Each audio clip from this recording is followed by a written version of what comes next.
जब छत टपकी और भगवान चुप रहा। एक देश की आत्मा की कहानी। प्रेम के बिना ज्ञान अधूरा है और ज्ञान के बिना धर्म अंधा है। एक कहानी सुनो जो शायद तुम्हारे देश की है, शायद तुम्हारे भीतर की भी। एक गांव था। गांव में दो इमारतें आमने सामने थी।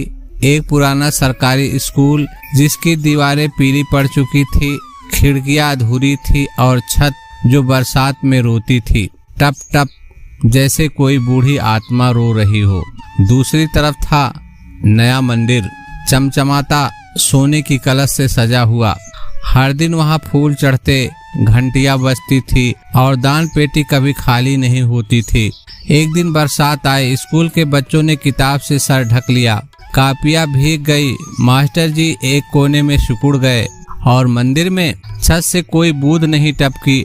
भगवान भी आराम से बैठे थे, धूप अगरबत्ती चढ़ावे के साथ। एक बच्चे ने मास्टर से पूछा, गुरुजी, भगवान के घर की छत क्यों नहीं टपकी?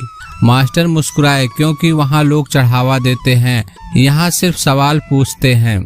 मनुष्य बड़ा अजीब जीव है। जिस जगह से सत्य निकल सकता है उसे वह नजरअंदाज करता है और जिस जगह से भय निकलता है उसे वह पूछता है। मंदिर में तुम चुपचाप सिर झुकाते हो, स्कूल में तुम सोचते हो, सवाल करते हो, उत्तर खोजते हो और इसलिए मंदिर समृद्ध होते जा रहे हैं, स्कूल खंडहर बनते जा रहे हैं। धर्म का वास्तविक मंदिर अगर कोई है तो वह है ज्ञान का स्थान, जहाँ तुम सोच सकते हो, जहाँ तुम्हें डराया नहीं जाता, जहाँ तुम्हें आजादी दी जाती है। लेकिन उस आजादी में डर लगता है, क्योंकि अगर बच्चा सवाल पूछने लगेगा तो वह धर्म के नाम पर अंधविश्वास को नहीं मानेगा, वह नेताओं की झूठी तालियां नहीं बजाएगा, वह जात पात मंदिर मस्जिद की दीवारों से नहीं टकराएगा।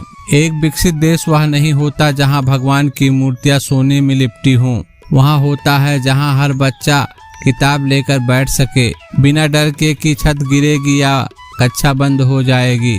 आज भारत के पास अरबों का सोना मंदिर में है, पर स्कूल में ब्लैक बोर्ड नहीं। हर साल करोड़ों लोग भगवान के दर्शन करने जाते हैं, पर उनके बच्चे पढ़ने के लिए चप्पल पहनकर 5 किलोमीटर पैदल चलते हैं। क्यों? क्योंकि हमने धर्म को विकास से अलग कर दिया है। हमने समझा है कि भगवान को खुश करना ज्यादा जरूरी है, बजाय इस बात के कि अपने बच्चे को भविष्य देना जरूरी है। इसलिए मैं कहता हूँ, अगर तुम सच में धर्मी हो तो स्कूल की छत ठीक करो, तभी भगवान तुम्हारे भीतर मुस्कुराएगा। अगर तुम किसी मंदिर में दान देते हो तो यह मत समझो कि तुम पुण्य कर रहे हो, जब तक कि वह दान किसी जरूरतमंद की शिक्षा में ना लगे। ईश्वर को तुम्हारे सोने के सिंहासन की नहीं, तुम्हारी जागरूकता की जरूरत है। जिस दिन भारत के हर स्कूल की छत मजबूत हो जाएगी, उस दिन भगवान मंदिर में नहीं, बच्चों की आंखों में झांक कर देखेगा। और उस दिन यह देश सिर्फ विकसित नहीं होगा,